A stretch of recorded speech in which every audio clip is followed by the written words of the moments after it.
State service pensioners union Kanhangad block സമ്മേളനം നടന്നു.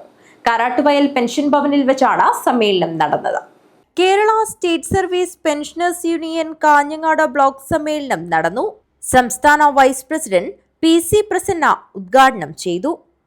അങ്ങനെ ഓഹരി വിപണികളിൽ തട്ടിക്കളിക്കാനായിട്ട് നമ്മുടെ 10 ലക്ഷം കോടി രൂപ കൊടുത്തിരിക്കുകയാണ്. എല്ലാ മാസവും ഈ പണം അങ്ങോട്ടാണ് ഒഴുകുന്നത്. നമുക്ക് എത്ര പൈസ ഇപ്പൊ പുതിയ ഈ NPS ഒക്കെ മാറ്റി വെച്ചിട്ട് ഇപ്പൊ പുതിയ യൂണിഫൈഡ് പെൻഷൻ പദ്ധതി കേന്ദ്ര ഗവൺമെന്റ് ആവിഷ്കരിച്ചിട്ടുണ്ട്. നിങ്ങളെല്ലാവരും മനസ്സിലാക്കിയിട്ടുണ്ടാവും. കേന്ദ്ര ഗവൺമെന്റിന്റെ കീഴിൽ പ്രവർത്തിക്കുന്ന ഉദ്യോഗസ്ഥന്മാരെ നിങ്ങളുടെ വീട്ടിലുണ്ടായിട്ടുണ്ടാവും. Kanhangad block president B Parameswaran അധ്യക്ഷത വഹിച്ചു. KP കമാരൻ നായർ അനുശോചന പ്രമേയം അവതരിപ്പിച്ചു.